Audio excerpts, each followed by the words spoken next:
For over a decade, my life was full of plowing, pruning, and really painful perseverance. I was broken. I was searching for acceptance in people that could never give it. I was told directly and indirectly that I had to be something to belong, and that did it cost me everything. I was shaken by storms. I felt dirty. I leaned into flirtation and attention because I thought that was my worth. I went from man to man, state to state, and no matter where I landed, my heart, my mind, and soul always rang up empty. Always. My soul bank was basically like overdrafted.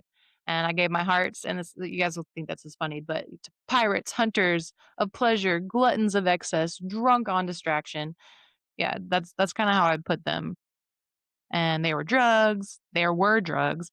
There was debt. There I can't talk.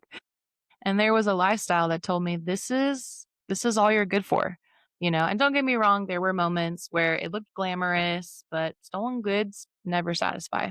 I lost relationships, I lost family connections, I really lost myself. I didn't know who I was growing up. I really didn't. Depression, fear, anxiety, all of that, it took overtook me. It was like a storm system, controlling my movements, dragging me into deeper and deeper darkness. But there was a night where everything changed. It was, as I recall, September 1st, 2015. So about ten years ago. It was in Dallas, Texas, after leaving a club because I used to party. I used to, like I said, drug, sex, rock and roll. And that night I got home, was in a really dark space, and I tried to end my life. I tried to commit suicide. And looking back now, I can clearly see, how the enemy wanted me dead. He seduced me with all of that attention, with sex, drugs, music. I was in a 5-year abusive relationship. I was surrounded by environments that really stripped dignity while pretending to empower. And my mind was absorbed with every lie of the world who told me about my worth and success. So I felt like a corpse still breathing. But that night, Jesus, Jesus shattered through the mirror, and this is beautiful because this beautiful image of the Lord shattered in the mirror, and he didn't speak a word to me, not at all, but he had these fiery golden eyes that were just so alive, and somehow I knew he was telling me, "I see you.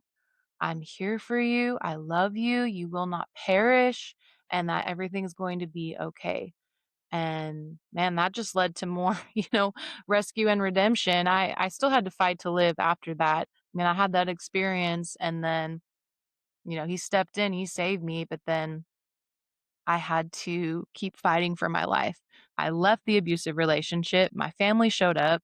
I walked away from that lifestyle slowly but persistently. I received the Holy Spirit. The word came alive. I stayed, I sought him, and over time I rose. I learned forgiveness.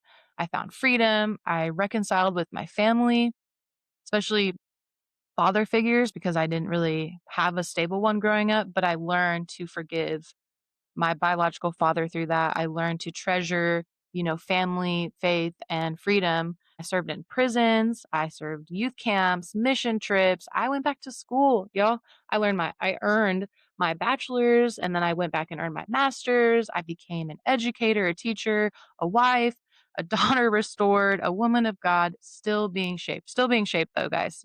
Again, not perfect, but I'm still seeking the Lord. I'm still being shaped.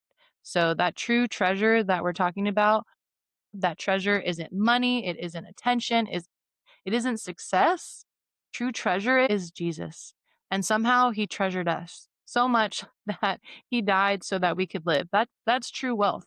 I could have died that day. That was 10 years ago. And to think about from then to now, all the things that Jesus has done in and through me and for me because he loves me is just, I cannot bury that. I cannot put him down and say, no, I don't believe in him, or, oh, yeah, you're right. All of these other contradictions and faiths are true. But no, the enemy likes to comes to steal, kill, and destroy. But the Lord comes to give life. And that's what he did, abundance and glorious life. And, that's kind of a call that his door is open. The gate of heaven is near. All you have to do is knock, ask, and seek, and take my life as proof, my testimony, I was dead and he brought me to life. He gave me new life. He showed me who I am, my identity in him.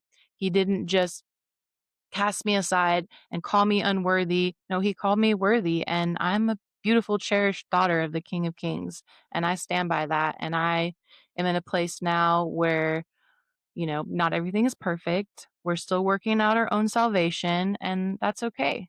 So here's my invitation to y'all. If you are hurting, if you are broken, if you are bound, the foundation, I will tell you, starts with one word, and that is yes. God's not going to build without your permission. So turn your eyes to the Son. His promises are real, and his love is relentless, and his treasure is eternal. So we're going to close with that. I hope my testimony shed some light about myself, about what my mission and goal is for this ministry and this podcast. And yeah, hope you all enjoy the rest of your day.